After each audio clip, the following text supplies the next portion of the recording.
Hello and welcome to Some of My Friends Read Comics. We got Vince. You can lead a horse to kung fu, but you can't make him kick. That's a good quote. We got Chris. I'll tell you, 1 and 1 makes 3. And I'm Kia. Hi, welcome to the show. We're reading a lot today. This was a lot of comics. The show's been starting to get a little long, and then we put a lot. It's okay. Listen, listener. Let me tell you what you're in for today. We're reading. It's like a double topical episode here because we've got the master of kung fu himself. You know him. I know him. I didn't know him actually until this. Shang-Chi, the master of kung fu, is coming in. We're gonna read Master of Kung Fu. Okay, so this is weird because it's special. There was a comic called Special Marvel Edition where Shang-Chi debuted in number 15, and then there was number 16, and then with number 17 they said, let's just change the name of the comic to Master of Kung Fu. Cool. So we're reading 15 through 19 of that. And then we're jumping into the more present to read Master of Kung Fu number 126, written by famous wrestler CM Punk, who just returned for the first time in 7 years. Amazing. And then we're moving on to our long read of the life and times of Scrooge McDuck. We're on number 2 there. Whew, that's all of it. Did I get it all? Yeah. That's it. It's a lot of comics. It's a lot of comics. Did y'all know anything about Shang-Chi? I had not read a single anything with him. He was in that Marvel Knights book we read that where I think it was like all the Marvel Knights characters. I think like Punisher and maybe Moon Knight and Daredevil teamed up. And Shang-Chi was there, but I think he didn't show up till like issue 4, if I'm not mistaken. And then he may have had a Shadowland miniseries, so that may be the only thing I've ever bought with Shang-Chi on the title. He's getting a movie. I don't think they would, if they knew they were making a movie 4 years ago, they would have given his big return for a part 1 of 1 to CM Punk. But I mean, why not? Yeah, I guess it's true. I feel like the people of the Marvel films have like a different idea of like, oh, we can make a cool movie out of these things that don't necessarily match with like the popularity of the character through publication. Right. Yeah. And it sounds like I did a tiny bit of like looking. I haven't even seen the trailer or anything for this movie, but I kind of looked some stuff up to be like, all right. So I think I've got like an okay handle on what's going to be going on. I don't know anything about these 10 rings. Rings did not show up anywhere in these books, so we're not going to speak. The 10 Rings in the movie is the terrorist organization that blows up Tony Stark. Yes. And Shang-Chi's dad is the head of the 10 Rings in the movie. Supposed to play like the Mandarin, but not the Kingsley Mandarin. Yeah, instead of being Fu Manchu, he's going to be the Mandarin. Well, the real Mandarin.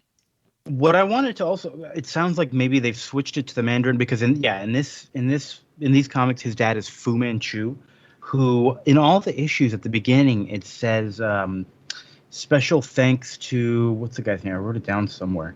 Special thanks to the author of these novels way back when, who wrote these novels about this villain named Fu Manchu. And so this idea is coming straight from there. And I guess they're maybe public domain, kind of like here we go, Sax Rohmer, Rohmer. I've never heard of this writer before, but no, they're not public domain. They were paying him to or his estate. He's dead by this point. They were paying his estate to use this character. They wanted. I'm glad I can jump in here. They wanted to make a comic based on Kung Fu, the David Carradine TV show in the 70s. Yes. But they said no. So they were like, well, we're going to find something. We're going to make a Kung Fu book. I don't care how. Yeah. But we can't come up with something out of whole cloth. We have to license something. I guess the license department was already on the phone, and they're like, "We can get something else," and they're like, "Okay." I mean, they could have given this guy any name. Well, and that's what the movie. I have not done much research in the movie, but my understanding the movie's arc is basically like, oh, I worked for my dad who was a terrorist, and I found out my dad's a terrorist, and now I'm gonna fight him, which it's a pretty simple hook. Like I like it. I'm fine. Cool. Right, but what if he was also like 100-some years old and was from a bunch of adventure novels of the 1910s and 20s? They just really wanted to do a tie-in. I think I don't know. Yeah, very strange. Well, let's jump right into the story here. I think unless there's anything else we got to say. Written by Steve Englehart, who we read I think some of his Captain America. Right? How can I never remember this? I think we've read his Captain America, or we've talked about it at least. And maybe that's it. I'm gonna quiz myself because Chris always tests us. His Avengers run is bad, right? Okay. I don't think that's necessarily true. Okay. It's long. We're not going to read it for this show. He has a 20-part storyline involving the Celestial Madonna that I don't know if it's bad, but it's not into it. It's not long. Into it. Cool. And art by Jim Starlin, our old friend of the show, Jim Starlin. Yeah, for 2 issues, and then he's out of there. It's it switches off. He's good though. But he's a fucking good artist. He is good. Let's get into it. Number 15, Special Marvel Edition number 15. These titles were terrible, but I'm glad they it's like Amazing Fantasy 15, but then they had to give Shang-Chi just one more issue to be like, do we really want to kill this book? Yeah, not sure. Yeah. And Special Marvel Edition was just a reprint book. They were just rerunning issues of Thor and Sergeant Fury and whatever else for the first 10 issues. And then they're like, oh, what if we made it into Master of Kung Fu with issue 16? All right. And it paid off because he's got his own movie. I didn't write any years down, actually. Let's say 35 years later. 40 some years. Yeah. 40 years. So we start right in the middle of things where he's fighting through a dungeon or something. There's a sumo-looking mid-boss. He calls Shang-Chi a half-breed. We have a lot of lore right off the bat, and we get some flashback to kind of learn about how Shang-Chi is the son of Fu Manchu. Until this first page, I actually had no idea it was the son of a villain. Yeah, I didn't but either. he never knew that. He's been sent by his father to kill some old dude who's about to die of natural causes, and Fu Manchu says, No. This guy did me wrong. We have to kill him before he dies. So he sends his son out to kill him. Which it's not until a couple issues later that we get a lot of nice location setting for everything. But this guy is in London that he's supposed to go and kill. Okay, so Shang-Chi goes to London. He goes to kill the guy. It's a really nice scene where he's just kind of thinking about it and looking at this guy. For an old 70s comic, I didn't expect it to be. Wait, is it 70s, 80s? 71. Yeah, 70s. 71. I didn't expect it to be just so I don't know, taking its time to stop and just think about. That's stuff. my general thesis of this, but I think consistently we've been surprised with Starlin for that, because I'm expecting a 70s stodgy comic. Mm-hmm, and I mean, this isn't the greatest comic in the world. I would not even call it essential, but it's fun and really good. Yeah, I liked it. I liked it a lot. And the art's great. It's just a bunch of cool fight scenes that are well choreographed just across the board. So he kills this guy in bed, and then he's stopped by. Did we learn what this wheelchair guy's relation is to the old guy? I didn't write down any names just yet here, but there's Sir Nyland Smith, and that's the old guy in the wheelchair, and I think they're just friends. Dennis Nyland Smith. Yeah, he is in a wheelchair, and he's like, "Man, you killed that guy. You're evil." And he has a gun pointed at Shang-Chi, and Shang-Chi kicks the gun out of his hand and goes and hides. But then he sees wheelchair dude crying over this old guy, and he's like, "Why would you cry over such an evil jerk?" He's like, "Actually, your dad's the evil jerk." And this is how Shang-Chi first learns about everything his dad has done, and how that sumo guy, what's his name, Tak? I think sumo guy put the wheelchair guy in the wheelchair because he dared defy his dad. We're gonna use names. Sumo guy is Tak. And wheelchair guy is Dennis Nayland Smith. Yeah, Nayland Smith, yeah. Nayland Smith. They're going to come back. Shang-Chi goes and talks to his mom for a little while. And is like, hey, do you know Dad British, right? Or his mom American? That's why he's a half. American. Yeah. Oh, sorry. That's what, she's an American. He's talking to her in England. It's very confusing. Yeah. Mom, hey, do you know Dad was evil? And she's like, yeah, I knew, but I really want my son to be a king, so I married him anyways. That's legit. So he fights that sumo guy, and then he fights some demons that his dad created. They look really cool. They're a little out of place in this story. And then his dad shows up, and they talk a bit, and his son is like, "No, you're evil. I'm out of here." And that's kind of the whole setup here for this first issue.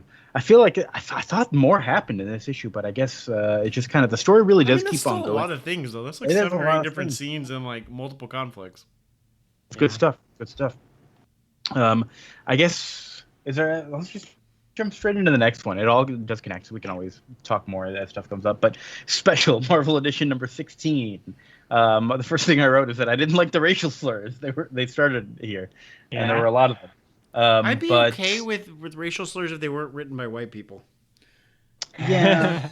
And it's like, at the very least, it is doing the, like, at least it's just the bad guys using them and stuff, but it's like, it doesn't make it okay. It's just like, I get that, like, as a kid, if I was reading this, I'd be like, oh, those are bad things to say. Okay, good to know. Yeah. I don't know if I think it's the previous issue has there's like a fight scene, like splash page where there's a bunch of Chinese characters and they're just random Chinese characters like around the splash page. I mean, that's a little tasteless. Yeah. Okay. Like, nobody on 1971 Marvel staff is, understands Chinese enough to like know what the hell they're talking about. They're just taking stuff off a menu and putting it on around the fringes of the image. That's why they were trying to steal another IP. They didn't know what they were doing. So yeah, this episode is all about his childhood friend Midnight, whose real name is Manai. Yeah. This is the thing that I legitimately hate, and it comes up in like Invincible a lot. Is like people whose superhero name is a pun on their real name. On their own name. I hate it. Yeah. I hate it. Like, oh, your name is Eve. Oh, cool. And I have atomic powers. My name is Adam Eve, and I'm like, no. Mm-hmm. Fuck that. Maybe throw people off the scent and be like, if your name was like Manai, then call yourself like Midday. So like really throw Midday. People I mean, like, you say that, Vince, but your greatest enemy is Vince Badwin. That's true. He's your evil alternate version. He's only half there. Bad Lose. Yeah, there's also Bad Lose. It's a whole like chaotic good, lawful good. Vince bad, neutral, chaotic win. Yeah, there's there's a whole spectrum. Oh wow.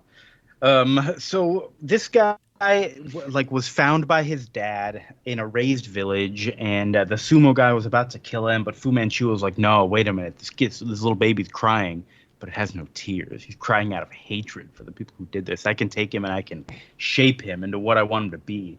Yeah, he's an angry baby. That's the best angry baby. Angry peoples are the most moldable. I know it. His face is scarred, so he kept it covered, but his dad raised his kid to be a little killer. And then we kind of see now in the modern age. I skipped over this, but Shang-Chi at the beginning of this issue was fighting some racists in the park, and Midnight was kind of like in the background, and he spots him. But we learned that Midnight was only watching him because his dad sent him to spy on him. And now Midnight's being sent to kill him. Oh my goodness. And so there's a little bit of like, will he, stay loyal to Fu Manchu or stay loyal to his friend Shang-Chi? No, he's loyal to Fu Manchu. Meanwhile, a cop is being a real dickhead to Shang-Chi. Like just the worst piece of shit asshole cop that I think I've seen portrayed in the comics. So a pretty realistic description. And they a bamboo shoot get to go flying in with a message, and it like scares the cop, and he thinks it's Shang-Chi, so Shang-Chi just knocks him out. Good stuff. But it's I gotta read this note. I've got to. Yeah, he's like, shut up, cop. But I got this. It's a challenge. I mean, he did have a gun drawn on him, so I don't blame him for knocking the cop out. So he is stopping this guy for nothing first, just for like looking different and wearing his hair with like a tie around it and not wearing normal clothes. And it's not till he gets closer, he's like, hey, wait a minute. Also, you might be that guy who might have killed that old dude in the last issue. Wait a minute. And so I'm going to arrest you. And that's when he just beats him up. Yeah. Which is even more unlikely because that murder took place in England. So somehow that cop heard about it. Yeah. This guy was looking for a reason to pin something on a Chinese-looking dude. It's not until issue 3 that they like established the locations that I think maybe he realized that like, oh wait a minute, I got to figure some stuff out. So they fight, and so yeah, Shang-Chi goes to fight Midnight. That was the message in the tube. They have some banter about family and loyalty, and they fight. Then the cop shows up again. He was like, it was easy enough to track you based on the information about that guy you murdered in England, which led me to finding you in this alley here. And so they kind of have to disperse for a little bit, but then Midnight finds Shang-Chi again. It's a really long, extended fight sequence, but then it ends with Midnight falling off of a scaffold thing or like a crane at a construction site and just snapping his neck. Damn. I kind of thought this guy was going to get like a redemption arc, but no, just dead. That's issue 2. Or issue 16. We're on now to issue 17, which is where we finally get the name Master of Kung Fu, number 17. Here we are. The thugs are attacking now. Yeah, but it all, as always, starts with Shang-Chi being attacked by some racist thugs. It's like Spider-Man how he always starts like jobbing out like Speedball or something in Ultimate Spider-Man, but instead now it's always him jobbing out racists. It's always what we got. And we also see a guy training. His name is Blackjack Tar. And he works for the wheelchair guy, Dennis Nayland Smith. And there's a Daily Bugle headline, Nayland Smith back in the U.S. What? This guy's a big enough deal that it's got to make the headline of the Daily Bugle. Sure, not like the society page, but the headline. Yes, the big headline. And I like how Blackjack Tar is like, I killed him 100 times in practice. I'm like, all he's done is like stabbed a pillow that has like a wig on it. Yeah. I mean, sure, you beat him 100 times. Good job, Blackjack Tar. Yeah. Also, because of his like mustache and pattern baldness, and I get maybe it's just the Venture Brothers too, but I definitely heard Sean Connery come out of Blackjack Tar. That makes sense. Like late Bond era Sean Connery. Shang-Chi. So I mentioned we're getting all these locations really kind of nailed down in this issue. I was very surprised to learn that Fu Manchu is also in New York, in the International Palace of Fu Manchu, which he has built to look like China on the inside. But it's just like a regular building on the outside. Yeah, that's the end of the first issue, is when he leaves Fu Manchu's palace, he's like, who would think that I was actually in New York? Oh, okay. I missed that in the first issue, but okay. Yeah, he just kind of points it out as he's driving by here. He's not driving by. Shang-Chi really likes to like pick up rides from other people and just like hop on the back of a car, or we'll see some other examples later. Yeah, but because she is so focused that he doesn't have to pay for things. It's really smart. It's a man of the people. But he is going to Rye, New York, where this is where Dennis Nayland Smith has moved in, and he's like asking around, like, "Hey man, I'm looking for this guy. You know where he is?" And he's like, "Yeah, he's over there." And this guy pulls out his walkie and is like, Shang-Chi's walking into the trap. Shang-Chi's coming. And Shang-Chi hears it, of course. So he knows. This book was nuts, man. And what does he have to run into? So the traps he's got to deal with, there's 5 American agents. Dennis Nayland Smith is British. And Blackjack is like, why'd you send those guys after him? He's like, well, I'm working with these American agents. I got to do it their way first, but they lost. So now we can do our shit. And there's like falling chandeliers and spike pits and gas and trapdoors. Blackjack. Yeah. Blackjack's like, well, I've got a murder house. If that's what you want to be. It's a murder mansion. Thank you very much. I wrote that down because that is much cooler than a murder house. It's a murder mansion. It's a pretty cool murder mansion. I don't know. It seems I'd pay money to like go through it. I think. It's like the Devil in the White City. H.H. Holmes kind of. Yeah, it's good stuff. Blackjack gets thrown like through a banister on like down to the first floor. Finally, Shang-Chi confronts Dennis Nayland Smith, and so we mentioned in the first issue how Dennis Nayland Smith had a grudge against Fu Manchu for everything, but also like putting him in the wheelchair. He made the sumo guy do that, and he's also like, I'm gonna take out his kid as well. And Shang-Chi tries to reason with him a little bit, but also was like, hey, man, you're in that wheelchair. Have you ever, like, tried to walk? And like, fuck you, yes. He's like, yeah, of course I have. What, are you making fun of me? He's like, well, maybe you just didn't believe you could walk. You should try it again. And so he does try it again, and he stands. And that's the end of the issue. Yeah. Cool. I didn't expect any of that. That was pretty cool. I didn't expect any of it. This book is like, I mean, it's got fun fight scenes. It's got murder mansions. It's globetrotting. And it's setting itself up for a lot of like cool, like multifaceted character dynamics. Like we got Sir Dennis, who's like an enemy, but also kind of like, maybe I'll be your friend, but only in certain circumstances, which is very soap opera-y, which is very good. And then he's got like issues with his dad. Everybody's got issues with his dad, but for different reasons, where their allegiances.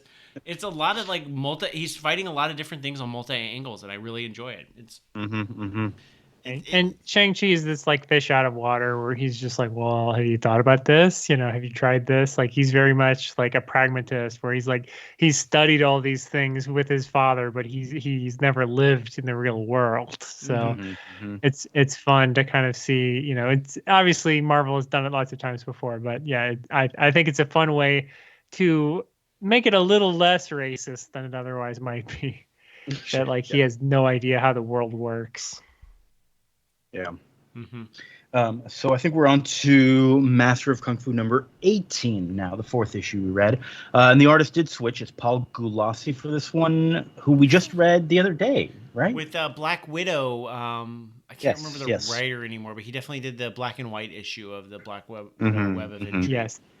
Yeah, the Humphrey Bogart scene. Yeah, that guy. So in this issue, we start with Shang-Chi just like kind of attacking his dad's building and like popping in there just to leave a henchman tied up with a message of like, hey, first move. Cool. And he leaves. Yeah. On his way out, he sees the wheelchair guy, Dennis Nayland Smith, who's still in the wheelchair. I guess, you know, he could stand once. Maybe he can't walk permanently. I mean, maybe his muscles probably aren't developed enough. Like he can't probably just be walking around town. Yeah, and you know it's important if you see someone park in a handicap spot and then walk like 20 feet, they might still need a wheelchair. Yeah. That's true. Yeah. So he's saying, hey, I want to be your ally a little bit now too. And Blackjack is there. He's like, hey, it's okay, Blackjack, calm down. He sends him to Florida because his dad is getting some unknown cargo smuggled in.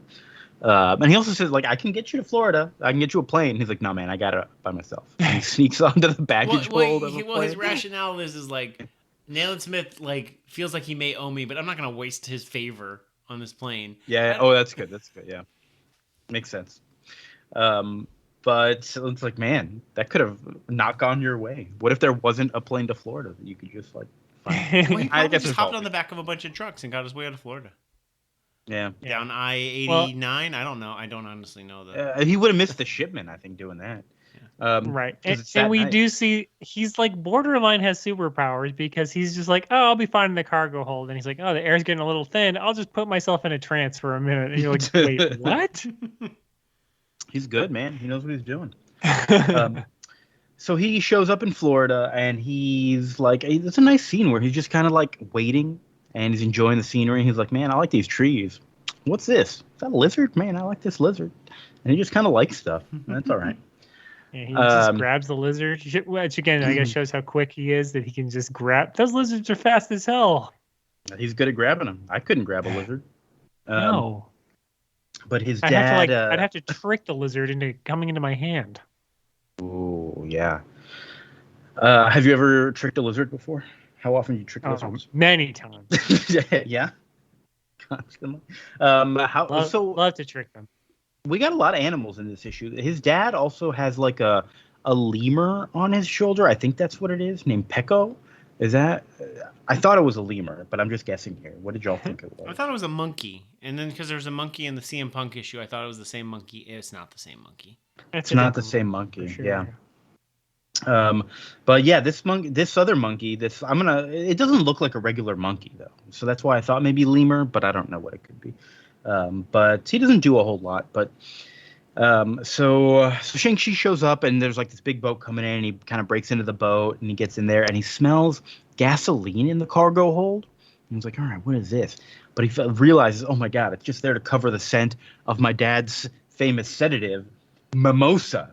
It's the name of this. Mimosas. Really those mimosas got Shang-Chi again. His dad's mimosas were too strong. Too strong. Oh. The mystery of the evil brunch. Okay, can we pause for just a second? I've got a All right, I'm back. Vince, while you were gone, I guess we can record. We can record this as well. Vince, while you were gone, Chris and I were doing some research. Pecco the monkey is a monkey, and he appeared in the original. He appeared in the original novels, as did Dennis Nayland Smith and the old guy that got murdered, Dr. Petrie. Yeah, Amazing. So, yeah. so I feel like the old guy book, being in the novels. People came from this book are like, oh shit, Pecco the monkey's here. Yeah, I feel like the old guy's not surprising, but the monkey? Look, we paid for these fucking rights. We're gonna use them. Yeah, why not? People like monkeys. I like monkeys. You're a monkey guy. But I'm a monkey guy. You're seventh. DC Comics was right. All right. So where were we here? Those mimosas. So these mimosas. Yeah, these evil mimosas are getting into his head, and he passes out. And this is easily the panel of the week right here. It just says hallucinations in big letters, and there's like lizards and skulls. It's great. It's great. And when he wakes up, this whole he's page tied to up. my wife, and I was like, It's good, man. It's good.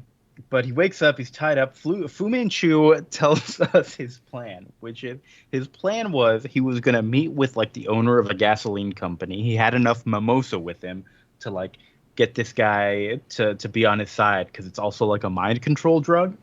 And they're going to put it in the gasoline and have it pollute the smog by like going into people's cars and everything. And he's going to mind control everybody and take over America.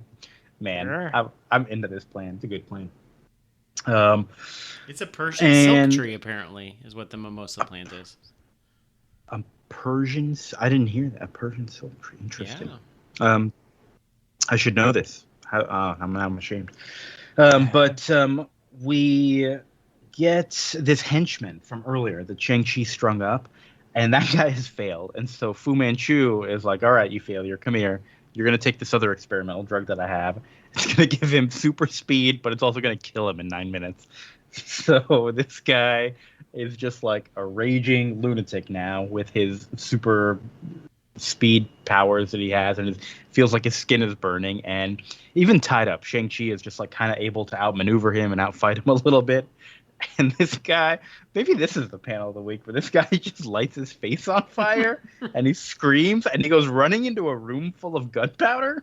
Yeah, cool. Yeah. Cool. Yeah, this book definitely has like a kind of Venture Brothers vibe for this sort of crazy adventure story stuff. And that scene is very Venture Brothers. You're like, what? Yeah. He just sets himself on fire and then blows himself up. You're like, oh, well, Yeah, I guess that's done. He does, like, he is starting, I feel the pain of everything, of this drug, and he's just like, oh my god, I need to die. Kill me. He just kills himself. It's pretty cool. I think that's a fun setup for a fight, though. Like, this will be over in 9 minutes, one way or the other. Yeah, it's good. 9 minute time. I thought Fu Manchu was just killing the guy because he failed last time, and this is going to be a message. But he's like, no, this is a message, but I still want you to kill Shang-Chi just really fast. Yeah. Plus, he's getting to test out his new thing. Yeah. So Shang-Chi then has this torch that the guy used to set his face on fire, and he like kicks it onto the boat and sets the boat on fire. And Fu Manchu's like, my boat. No, my mimosas. Yeah, all his mimosas, all his gasoline, all gone. Oh, poor guy. That's sad. And so on to issue number 19. Wait. It says featuring two of the most incredible guest stars of the year. Yeah. That was very confusing. I was like, there's only one. Well, maybe who is okay, I have an idea of who it might be. So we'll kind of spoil it. He runs into Man-Thing in this issue. We're actually about to get there. It's very short. So he's running away from Fu Manchu's men. He runs into Man-Thing. He's still under the effects of the mimosa, so he can't get away, and he's like stuck inside Man-Thing's body. Until this other guy comes by and frees him and checks on Man-Thing. I think this other guy, whose name I don't know, is the other incredible guest star of the year. Other incredible best star. What a guest star. What a guest star. So Man-Thing, like a nice guy. Man-Thing, yeah. I don't know if we've ever talked about. Maybe he was in Next Wave. Have we? He looks like Swamp Thing, which is convenient because he came out 2 months before Swamp Thing in 1971. And Man-Thing was created for Marvel by and I've already forgotten. Is it Roy Thomas? Jerry Conway? Jerry Conway. I thought it was. Yeah, I thought it was Conway, and then Marv Wolfman and Len Wein came up with the concept or something. Conway's roommate, Len Wein, came up with Swamp Thing 2 months later. They were roommates. Man-Thing, Swamp Thing look the same. Pretty much are the same. So Man-Thing has a power where if anyone who knows fear, if Man-Thing touches them, they will burn. They'll burn on fire. Yes. Doesn't everybody know fear? That seems bad. I think so. Not Daredevil. Not Daredevil. Okay, well, he's the man without fear. That's true. It does lead for a lot of cool images, though, of Shang-Chi like punching through his legs and stuff, which is really cool. Mm-hmm. Yeah. Basically, he is Swamp Thing. They're the same character, more or less. Yeah, pretty much. Just different name. I just think it's funny that the two roommates came up with the character at the same time. Very convenient. I think Len Wein may have come up with the Swamp Thing before, but it took like a few months later for it to show up. I bet there's like a singular, like maybe they were both watching like some Sid and Marty Krofft movie or something like that. I don't know, and just they both. Like you both watching Freakazoid or something and being like at the same time being like, shit, we should definitely use this, but not telling each other. But not tell each other, and each just come up with something that's like, yeah, that's I can believe that happening. Yeah. So yes, Man-Thing shows up, and of course Man-Thing. That's the Howard the Duck spun off from Man-Thing. That's probably his most lasting thing. Yes. We got to read some Man-Thing. I think we got some Howard the Duck is to Man-Thing what John Constantine is to Swamp Thing. Is this what I'm supposed to be taking away? Sure. Yeah, I think John Constantine and Howard the Duck are pretty similar. Yes, they both wear a tie for one thing. Yeah, and a blazer normally. Yeah. So we also get So like I said, this guy who is he like Man-Thing's handler or? No, he's just a guy. He's just a guy, but like he helps Shang-Chi get free, and then he doesn't go check on Shang-Chi. He just ignores him and goes to check on Man-Thing. He's like, I knew you'd be fine. I wanted to go check on Man-Thing then. He sure seems like a proxy to explain like this is the Man-Thing. This is his deal. To a normal person, like kind of like how I guess like Constantine would do that. Like Constantine has like his cabbie driver that explains to like other people like it's Constantine. He does this thing, you know. Played by Shia LaBeouf in the movie. Yeah, exactly. Explain to Rachel Weisz. So we get so we also have Nayland Smith. Dennis Nayland Smith has come down to Florida to ambush Fu Manchu's trucks on the way back. So even though they're empty, he just wants to like put insult to injury, I guess. And so they're dealing with that. Him. He's a bad guy. Oh, that too. They've been fighting for years. He crippled him.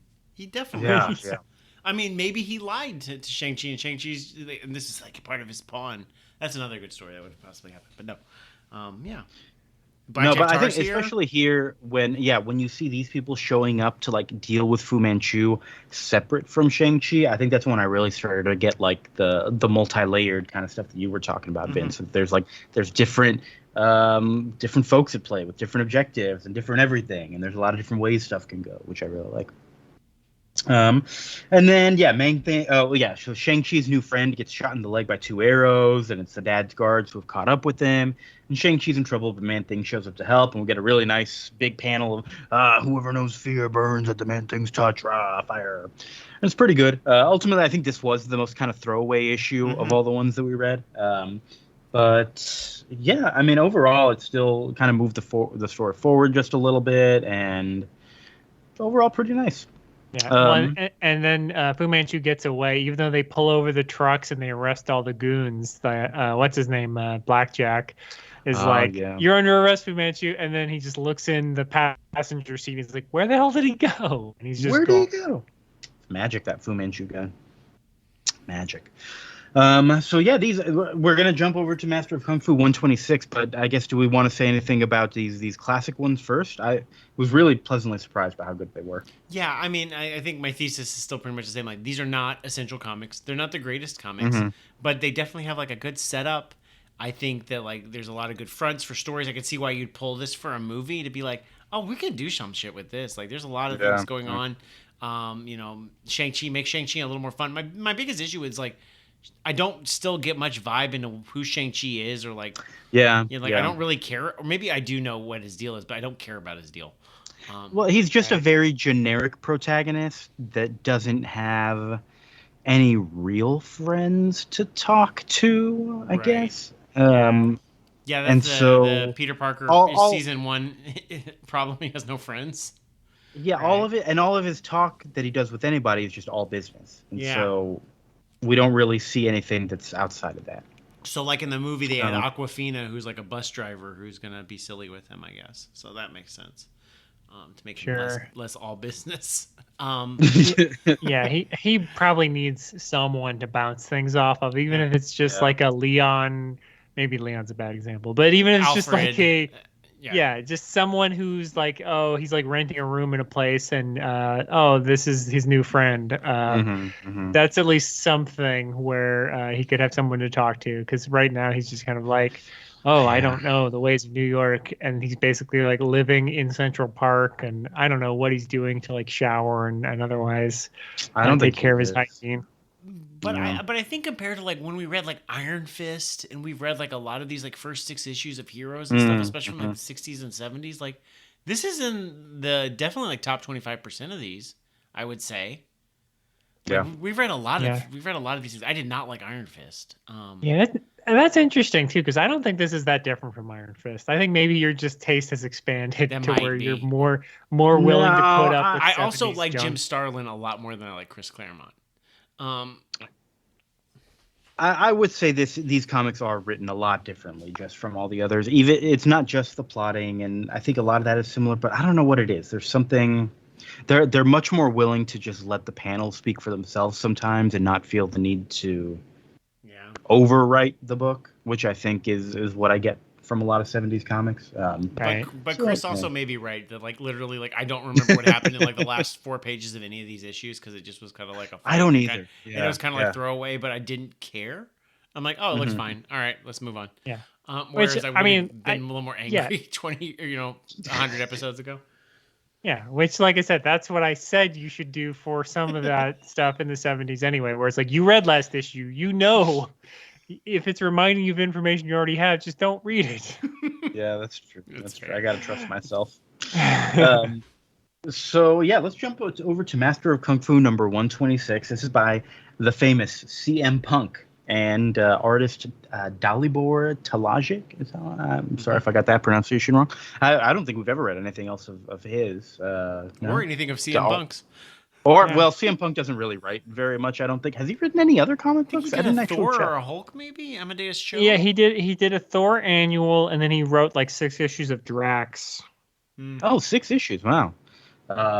Starring Dave Bautista. Interesting. Dun, dun, dun. But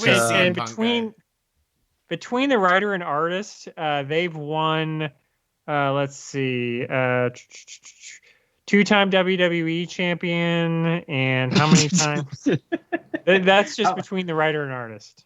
How many times has Dalibor Talajic? I think he's been the AAA Mega Champion, maybe. Yeah, I think Dalibor Talajic was ROH champion. That's the joke. That's the joke. Cool. Good job. Were you asking a question though, Vince? Yeah. So who is CM Punk? Like, okay. So I know he was a wrestler. Yes. Right, and he ran afoul of WWE because WWE sucks, right? Wrestling, and so you said 7 years ago it's been since he's last wrestled. So he hasn't been wrestling since then, but people love him, I guess. And so he started writing Marvel comics, I guess is the deal. Well, I mean, I don't know. He's done a lot of MMA commentary and stuff, but yeah, he's all about sort of. He's very straight edge. He's very anti-establishment, anti-corporation kind of stuff. Is he charming? Very charming. He delivers great promos. He's the guy that like came up in like the early 2000s in wrestling, and like he's a white guy with dreadlocks. He's a real like dirtbag looking guy who was not like muscular looking at all. And people are like, oh, this guy's like really something. Like he wears like basketball shorts and has a Pepsi tattoo. Like there's something about him. but he'll just never really fit in WWE because he doesn't look like, Brock Lesnar or Randy Orton or just like a muscle bound guy. And I don't know if that's because he's straight edge or just his genetics or what it is. But he could never like look like that. And he always looks like straight edge by doesn't do steroids. Is that what you're? No. Okay. He very clearly has never done steroids. Okay. Like I've never seen a wrestler that looks less like he's done steroids. And so, it never seemed like he was going to be a big deal. He went to WWE. He was pretty successful, honestly. He had a great storyline where he was a bad guy, where they worked in the fact that he was straight edge into feuding with Jeff Hardy, another wrestler who had confessed on air to having a drug problem before. So it was a very ready-made feud where it's like, oh, he hates this guy because he does drugs. But then he became this huge star when he basically went on TV and said, I'm quitting in 3 months. I hate it here, and explained why in a promo that was very famous. And it started a really big storyline where people really believed that he was quitting in 2 months. And that he was going to win the championship and then just leave the company. And he said I'm going to go to Ring of Honor. I'm going to go to New Japan Pro Wrestling. And in WWE, you never said what the other companies are. Yeah, you just aren't allowed to mention them. Yeah. Yeah, so it was this really weird thing where everyone was like, "What is he doing?"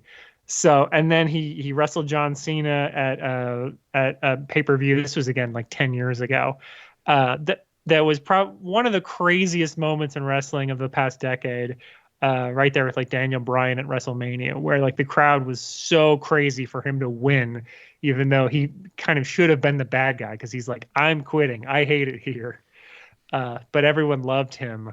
So it kind of made him a star. And then 3 years later, 2.5 years later, he really does quit because he's burned out. He's got a bunch of injuries.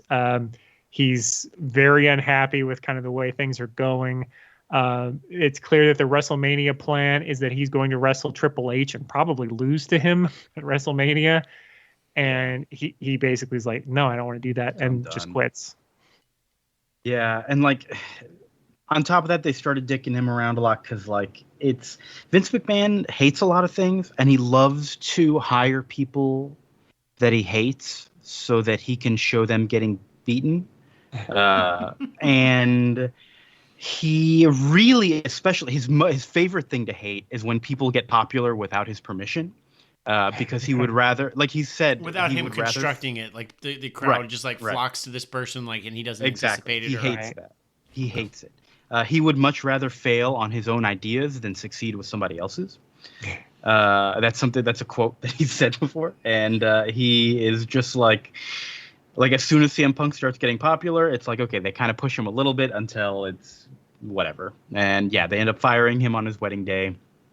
And he goes on to say that he hates wrestling and will never return to the world of wrestling. And fast forward 7 years later, hey, there's another wrestling company in America, and they're actually pretty good, and they've restored his love of wrestling, and he's back, and they sold out a 15,000 seat building just on the rumor that he would be back, which is nuts. Which in the meantime, he tried to become an MMA fighter at the age of 35 with no experience, and he got his ass kicked repeatedly. It was really bad. He lost 2 fights, except I believe one of them got overturned because his opponent got tested years later for weed or something, and so he's technically not a loser anymore. So yeah, straight edge wins again. He had a decision reversed because his opponent was on drugs. Okay, so that's your history of CM Punk. That's why everybody loves him. But can he write a comic book? This is probably the most extensive writer history we've ever done. Look, I mean, it's not really a writer history. That's why we got to just talk about him. This was a happy accident, though. We were just wanting to do Shang-Chi and then a modern Shang-Chi comic. Yeah. It was kind of, we wanted to do the classic stuff. And we're well, CM Punk. And I'm I heard of that dude. So I think I picked it. And y'all were oh, he's coming back with AEW. Yeah. This is a tie-in. It was perfect. Yeah, it's really good. So he did that last week or something? Or is that already happening? Yeah, he just came back. Okay. He's going to wrestle Darby Allin at the next pay-per-view on September 5th on Saturday. Oh my God! Yeah, the week this comes out, he's going to be in his first wrestling match in what, 8 years? Yeah, insane. So let's get to the story though. He has a monkey. Not CM Punk. Shang-Chi has a monkey. Has a monkey. This is Master. It's not Pecco. It's not Pecco. Shang-Chi. It's not Pecco the monkey from before, because I think they don't have the rights to that monkey anymore. No. So this is a different monkey named just Chi, which seems too close to Shang-Chi, but it's okay. And we'll learn about where he got this monkey. But he's working out a bit while the news is on, and we learned that like a sinkhole has opened up, and an octopus is missing from the zoo. Ruth the octopus, a famous octopus, I guess. Sure. And they're done working out. Time to go get some ice cream. We all know CM Punk loves ice cream, right? I did not know this. I did not know this. You texted me earlier, like, I haven't read the issue yet. Does it have ice cream in it? I'm like, yeah. Is that like a thing? Like, it's like a central focus of this issue. It like bookends the book. So again, the short version of that. Yeah, the short version of that is that CM Punk famously said that how silly it was that WWE didn't sell ice cream bars anymore when he was complaining about the company. Yeah, and then they workers like complained to management. They don't have good health insurance. We're all contractors. They don't have fucking ice cream. Yeah. So again, this was a heel, kind of promo thing to say that like, where's my ice cream bars? Yeah. But it became a real thing that again the fans loved, and so when he came back to AEW 7-8 years later, everybody in the audience he bought ice cream bars for. Yeah, the entire audience just got free ice cream bars. Amazing, good stuff. Yeah. So they go to get some ice cream. They're not ice cream bars, unfortunately. They're in a cone, but I think they had to be in a cone because some ninjas show up and like kick the scoop right off of the cone. Bunch of assholes, man. They're fighting, and then like another sinkhole opens up, and Shang-Chi falls in it, and we get some. So he's like, I guess he's captured or whatever. But these henchmen are guarding prison. That's what I thought too, because they cut the scene to that where they're like, all right, which room is he in? Which room did he fall in? That's what.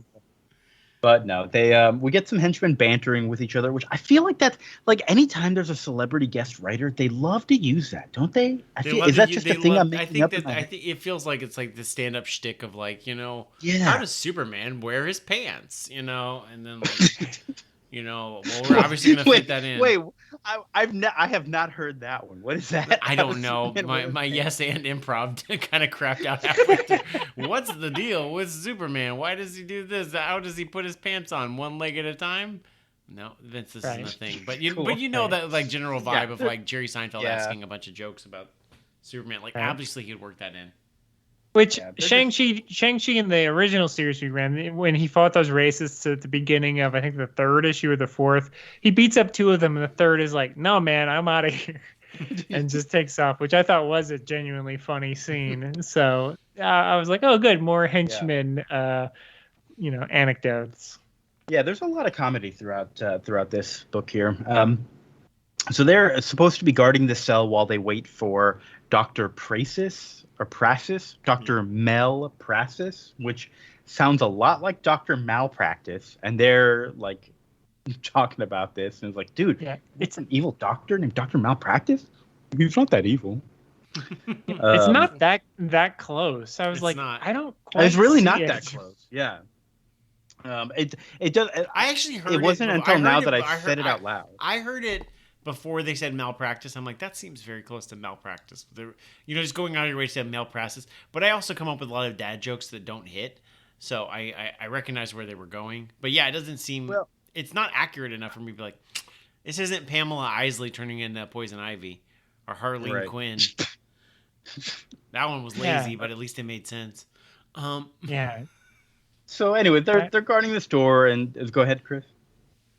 No, I was agreeing with Vince. It doesn't make any sense. Dr. Prasis shows up, and Shang-Chi keeps finishing. He's like tied down to a lab table thing, and Shang-Chi keeps finishing his sentences and says, we can skip the whole evil plan part. I know all about it. I've been onto you for a while. And it all started with pizza rats. He was like This is fun. everyone else was paying attention to the rats, but CM Punk was watching their moves, and he knew they were doing CM kung Punk? fu. CM Punk was doing Shang-Chi. this? Shang-Chi, same guy. This guy's a stand-in. This is a self-insert character. This is a self-insert, yeah. So I do like this. It's even more fun now because I don't remember what Pizza Rat was, other than like a meme, I guess, from 4 or 5 years ago. So it's even more fun for me now to be like, Pizza Rat was the beginning. And then he starts noticing pets are going missing, and then there's like ninjas just trying to adopt animals, just like while dressed as ninjas, going to the adoption place. And well, the part that so he's also like looking for these animals, and he finds all these underground experimental operations that they're doing, and he finds this monkey Chi there, and he rescues him, and then he tries to teach him some kung fu, but it turns out this monkey already knew a little bit of kung fu. Because the whole plan, Ninja Turtles-y to me, but it is feeling yeah. And the whole plan was that Dr. Prasis just wants like animals who know kung fu, and so he used to work at the zoo. The zoo was very helpful in finding this information. Dr. Prasis would always talk to the animals about old martial arts films, and he was fired for trying to smuggle Ruth the octopus away, which kind of gave away that he was the bad guy what behind is he all just this. talking about? Like Jackie Chan's first strike, like, man, that fight with the ladder, that was pretty dope. And the horse is like clomping twice. You're like, oh, I agree with you. And Dr. Prasis has been trying everything to get these animals to learn kung fu. Nothing's working. This is maybe my favorite joke here. He's tried the dark arts. He's tried modern technology. He's tried the best animal psychologists that didn't charge too much. And he's finally decided he's just going to put Shang-Chi's brain in the octopus's body so he can get a kung fu octopus. Pretty cool. But Chi helps set him free, and they fight everybody off. He opens the octopus. He frees the octopus, lets him out. But of course, the Dr. Prasis is trying to escape in a boat. Doesn't work. That's right. He calls his getaway driver, and he's like, "Hey, I need you to hurry up and get over here. I need to go out and get some pizza for all the guys. They all want pizza. They're really hungry. Hurry up." Just doesn't want to admit that he's running away. But of course, the octopus gets him. Well, Shang-Chi freed the octopus. He didn't return it to the zoo. He did humans not. Are awful. Yeah, you're right. He did not narc on the octopus. He just kind of let him go. And so that was also good. And they go and get some ice cream. Pretty good. Good stuff. Yeah, I didn't notice until the final panel is Shang-Chi holding pistachio ice cream, giving the thumbs up. The monkey has ice cream, also giving the thumbs up. And in the background is an octopus holding ice cream, also giving it. I didn't notice that. I didn't notice this octopus. Where's this octopus? I gotta see this guy. Where are you, Octi? It's on the final panel. It says the end. Oh damn! It's like coming up out of the sewers there too. Yeah, they cool. all got him ice cream. Everybody got ice cream, and he's got a different flavor than Shang-Chi.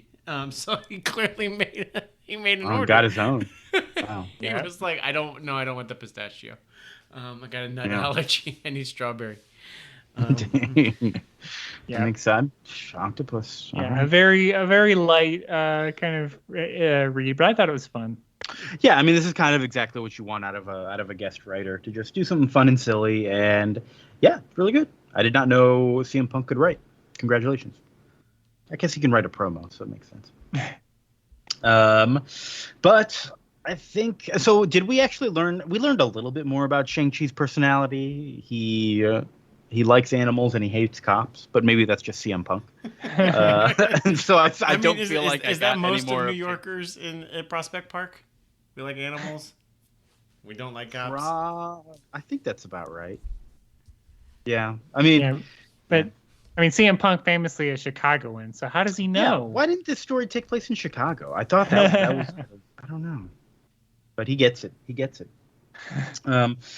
So yeah, are we ready to jump over to the life and times of Scrooge McDuck now? Yes, I think we are. We're on part 2, The Master of the Mississippi.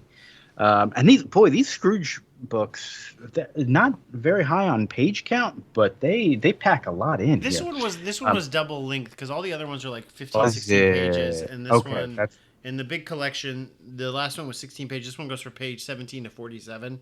And the next one would be 47 to 63. So they're mostly 16 pages. Okay. I see. This did feel like a lot of story. Well, I thought it was also ending, and then we get like some more stories. And then we're like 5 years later, and I'm like, whoa. Oh wait, what? I was not signing up for this. Like, did I accidentally go to did I go to the next chapter on accident? I had to like go back and check. All right, but young Scrooge has now come to America. He's on the search for his long lost uncle, Angus McDuck. And so he goes to his last known address in Louisville, Kentucky, to see friend of the show, Sam. But is he still in Louisville? I don't know. Sixth angel. I've asked him if he's in Louisville, and then he'll say Lexington, or the opposite. He's in an L in Kentucky. Yeah. But I can't. It's an L. Yeah. The 6th annual Kentucky Derby is happening. Did that come up? I don't think it came up. We see Ratchet Gearloose's water purifying pills. Is this a character from DuckTales from later, or like his ancestor? I think his name is like Gyro Gearloose, right? You're right, Gyro. Yeah, that's his name. But I guess this is maybe his ancestor, Ratchet. Yes. And he's created some pills that purify the water and like make it turn clear if it's all muddy, because the water is famously muddy here. And they still don't make it taste good, but at least they make it clear. So Scrooge goes to the saloon to find his uncle. They call him Pothole for some reason. And he's playing poker against Porker Hogg, who is a big pig. Apparently this game has been going on for 2 days, according to the guy behind them, which is a little strange. But Hogg puts up one of his steamboats for a bet, and Scrooge puts up the location of Scrooge, the Drennan. Uncle Pothole does. He looks like Scrooge. Thank you. He looks like He Scrooge. does look like him. I keep saying confusing. that. I'm sure I've made that mistake so many more times throughout this. But I was noticing that because he's got like Donald's hat, like sailor hat. But I was like, this is Scrooge. But I'm like, wait a damn minute. The kid is Scrooge. I keep forgetting that. Yeah. Through the whole reading. But this guy's also his uncle, and so I think Uncle Pothole. Okay, so Uncle Pothole puts up the location of the Drennan White, which is this legendary riverboat that sank 30 years ago, carrying $100,000 in gold. Whoa. What year is this again? We'll go to the inflation chart in just a second. I'll figure out how much it is. Is this like 1909 or something? Years? Yeah, they do. 1890. 1890. Ooh wee. I bet this is at least $2 million. So we'll look up that while we're 2 million. Oh, the inflation calculator only goes to 1913. Okay, well. Oh, geez. Wow. So let's go that far. Yeah. We gotta know. $100,000 is worth $2.7 million from 1913 money. Oh, so we're looking. Wow. That's a lot of money. We're looking like $3-4 million worth of gold. All right, a lot of money. Yeah. So Hogg reveals his hand. He has 3 aces and 2 kings. But Pothole McDuck has 3 aces and 2 aces, so he's got a better full house. And Hogg curses his ace ejector up his sleeve. And Scrooge is watching this. He's like, Uncle Scrooge, Uncle Pothole, that game wasn't very fair. And he's like, you're supposed to cheat in these things. It's an insult if you don't. So I enjoyed that. McDuck, they go on this new boat, and Hogg is still kind of listening. He's curious about this location for this boat and everything. And McDuck, Pothole, never went to get the gold because the water was just too muddy to do any treasure hunting down there. And Scrooge has this great idea of like, hey, I saw this guy. He's got water clarification pills. They're like talking about the location of the sunken ship, and Hogg hears it all, but he like claims he was coming back to the boat to get his collection of loaded dice. And McDuck just runs him off. He's like, man, this is my boat now. Get out of here. Which for whatever reason, I just really like that drawing. It was very Donald-esque of him just like getting mad. I don't know. I like it. So Hogg goes to see the Beagle Boys. They don't have like a name for themselves yet. They're coming up with a new name. He gives them some Mardi Gras masks so they can hide their identities. So they call themselves the Mardi Gras Gang. Which I'm betting has to be like an homage to something. Something, maybe, yeah. But I also love that they're shown in shadow, which is like, like the eyes like popping out of shadow. So we never see them without their masks. I think that's a really cool art touch. That is good. That is good. So we get them. They steal all the purification pills, and while Scrooge and Pothole are going to get these purification pills, they see that they've been stolen. Like, oh my God, they're onto us. And so Pothole hires his own nephew Scrooge, and he hires this Gearloose guy, Ratchet Gearloose, and Scrooge learns an important capitalist lesson here: that his uncle is only paying him, his own family, 30 cents a day. My, how frugal! And he's becoming a man. Scrooge learning. This is a life lesson. Scrooge will remember. He's taking that. This. In. Pay your nephews nothing. So they boy, this is scrolling through my notes. We're 5 pages in, Kia. There's so much that happens here. It's like bang, bang, bang. All right, so they go on the chase. Pothole literally like flips his boat over. It's very cartoony, like the scenes with these boats. They're crashing into each other. They're going over fire. They're going over waterfalls. They're sailing over each other. I like that when they're like upside down and sideways, their dialogue bubbles are also turned sideways and upside down. Cute. They almost get attacked by a type of tree called a sawyer, which is like a tree that can just spring up all of a sudden because of the currents and just spring up out of the water. Yes. Chekhov's submerged tree. I wonder if that'll come back later. Yes, I wonder if. So now Hog has they've kind of lost them a little bit, but Hog has gotten himself lost. They hide the entire boat in some foliage until Scrooge passes so they can follow him again. And then they just ram him off the road. They get close to where the treasure's supposed to be at this part of the river. And the Beagle Boys double cross Hog and throw him in the water. Oh my God. Yep. Hog is so mad. Go ahead. Yeah, then Hog, as you were about to say, gets so mad he throws Pothole into a well. Yeah, and I don't know how everyone ended up here in the same place, but they are, and it's okay. And this farmer is like, hey, be careful with my well there. It's a metal well, and it's the nicest thing on this farm, which sucks. But it's like a weird metal well that Pothole has fallen down, and they're trying to rescue him, like Scrooge and Gearloose, and they're like, "Hey, Scrooge, you can climb up the rope here." It's like, no, y'all climb down. Bring a torch. I'm like, what did Scrooge find? Did Pothole find something? Maybe he did. The Beetle Boys, meanwhile, they dump all the pills in the water, and they're looking underwater for this treasure. Instead, they find a whole underwater town. It's the old town of Monkey's Eyebrow. Good name for a town. And it got flooded when the river changed course. The middle of the river used to be over there where that farm is now. And so we basically learned that this metal well, was the smokestack of the ship. And so Pothole is just straight in the ship now. Cool. They explore the ship. They find the gold. Then the Beagle Boys show up and they mess all this stuff up. The poor ship collapses. The farmer's home just falls down completely. We never see this poor farmer again. Poor guy. No, he's happy though, because he's like, I got a split level now because my farm collapsed. Suddenly, I have a nice architectural. Oh, he's happy. The farm's good. He's happy. Okay. So they're tied. So Scrooge and Gearloose and Pothole are all tied up, and the Beagle Boys have the gold. And Scrooge has this great idea to bring up the other treasure, and Pothole's not playing along. He doesn't get it. He doesn't and him at all. At all, yeah. But Scrooge is like, just look in his pocket. No, yeah. And I keep tripping myself up anytime I say Scrooge. I was like, no, that's not Scrooge. No, wait, it is Scrooge. Yeah. So Scrooge says, look in Pothole's pocket. He's got a map to it. And they pull out a map that's got an X on it. And they're like, yeah, let's go to this X.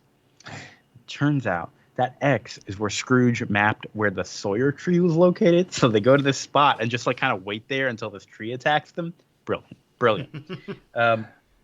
The cops show up and they're like, hey, we finally got these Beagle Boys. And they're like, hey, I like that name. And Scrooge and Pothole have to turn in the gold as well, but at least they got a reward for capturing the Beagle Boys. They go out for sarsaparilla. Scrooge does not spend his new $1. Instead, he saves it.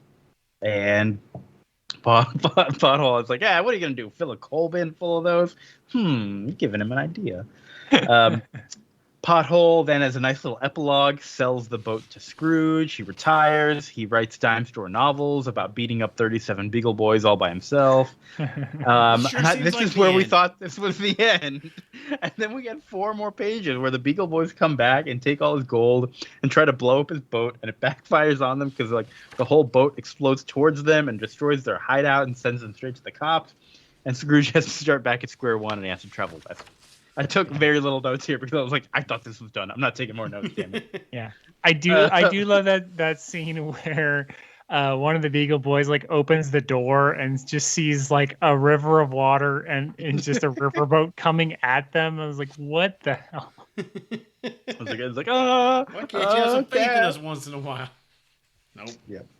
And then when one of the Beagle Boys is like, it's even worse than you think, to the dad, he's like, what could be worse? And then the ship explodes. It's so much fun. So much fun. I thought the boats were drawn awesome in this. The river boats. Yeah. They were really all the drawings in this are just so detailed and so good. There's so much story here. God.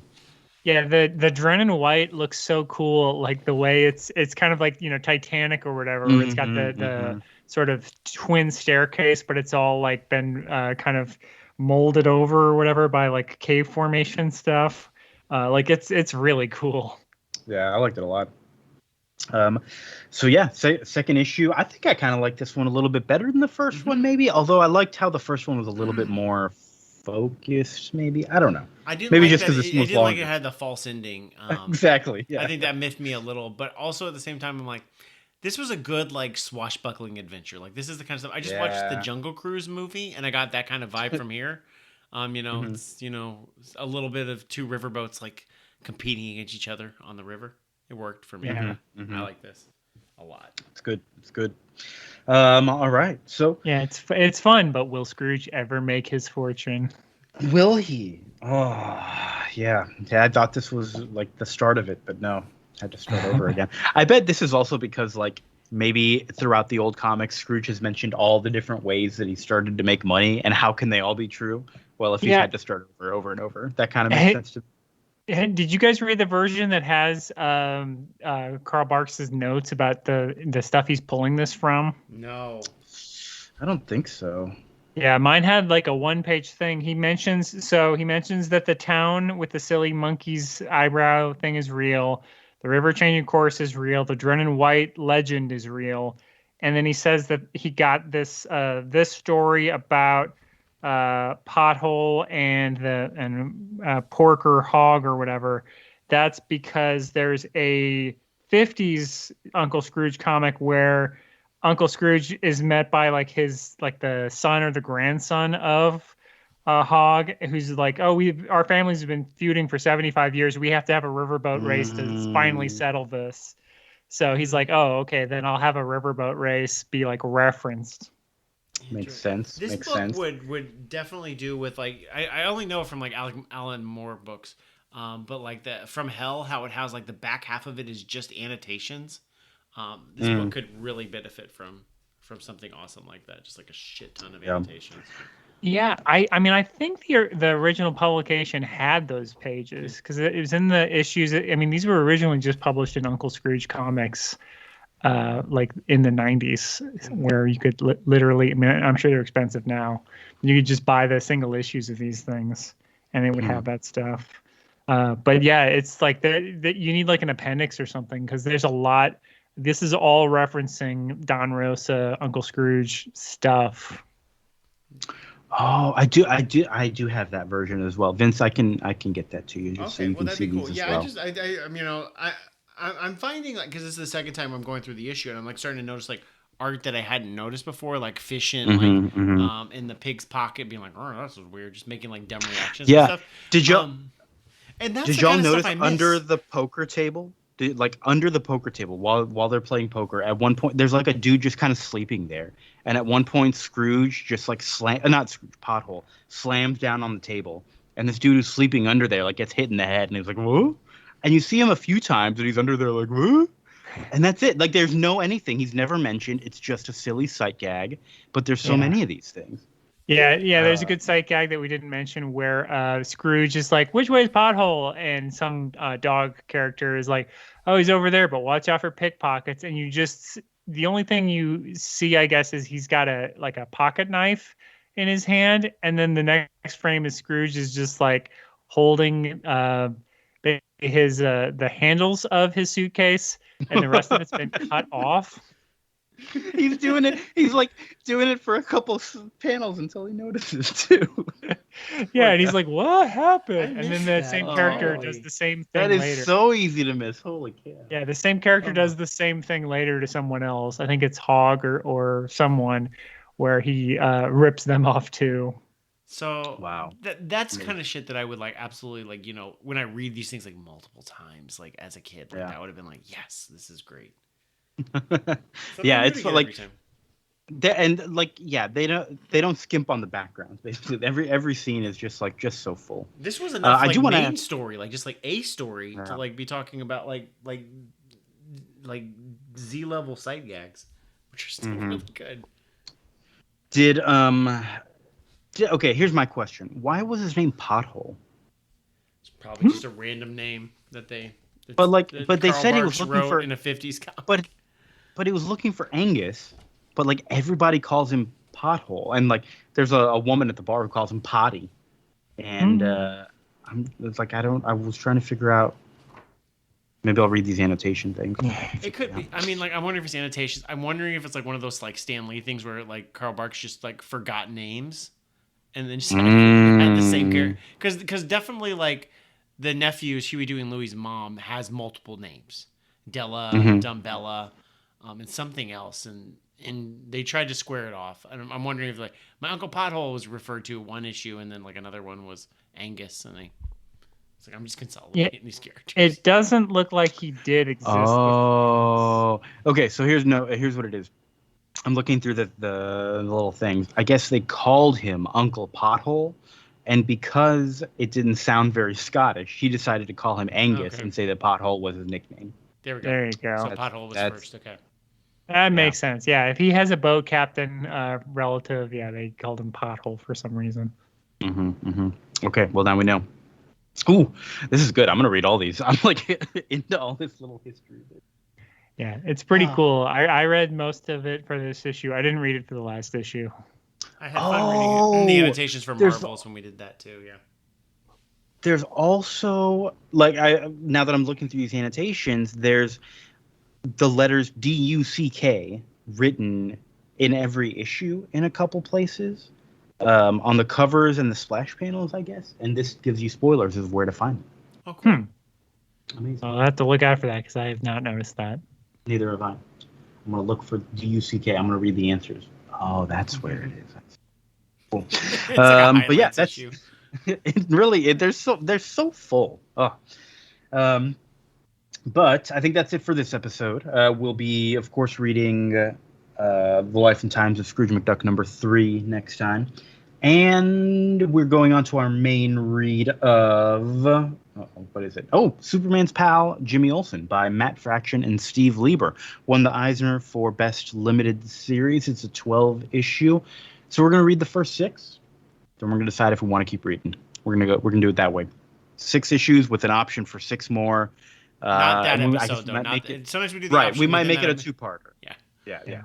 You're right. Usually when we use option, it's about like, you can read this if you want, and maybe we'll talk about it. No, not that. If we decide we want to read more, we'll do it on another episode. We'll do it on our time. Okay.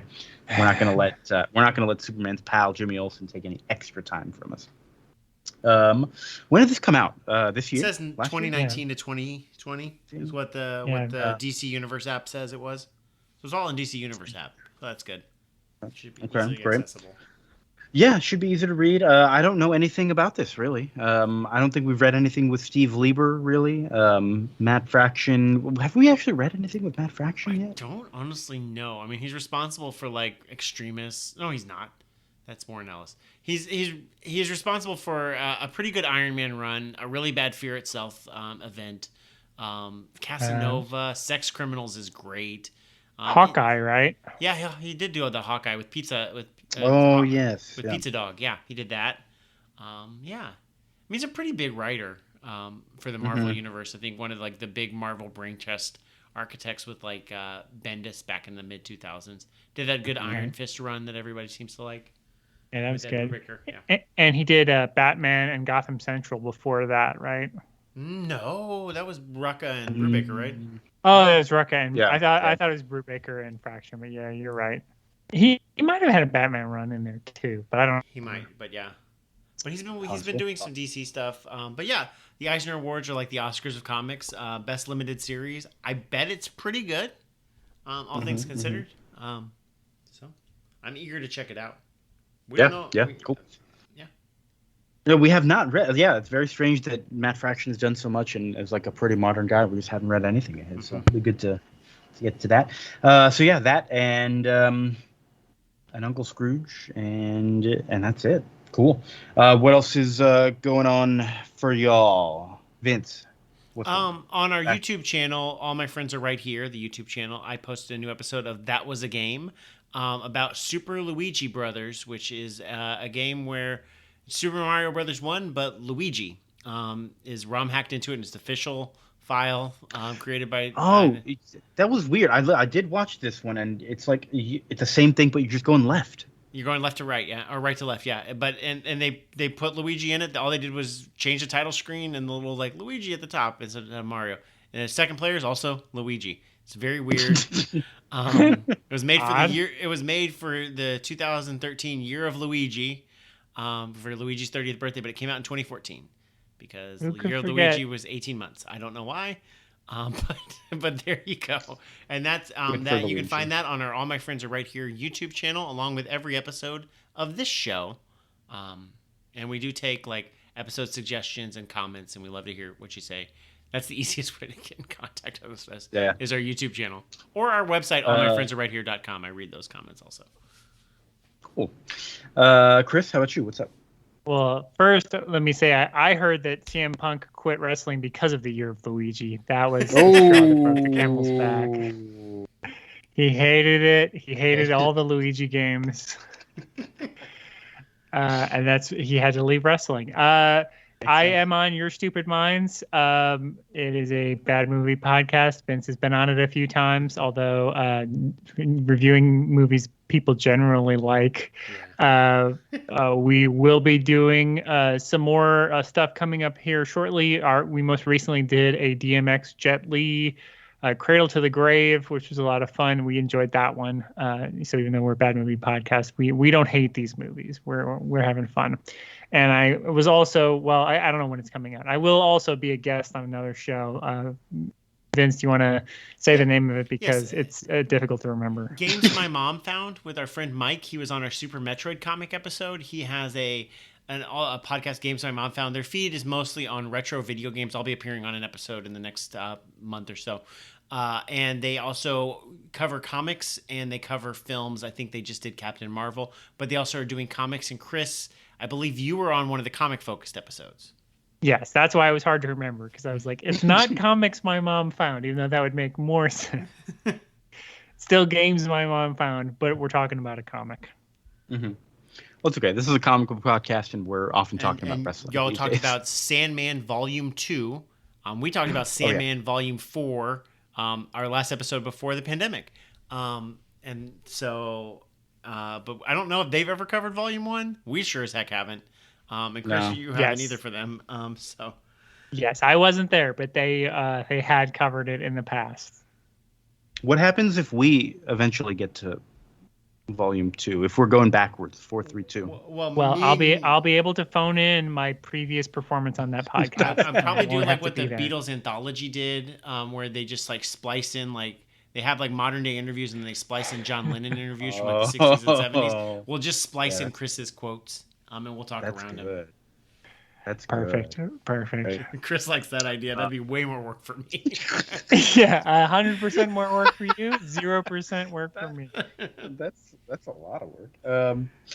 All right. Well, I think that's it for today. We'll see you next time. Vince, I love you. Love you too. Chris, I love you.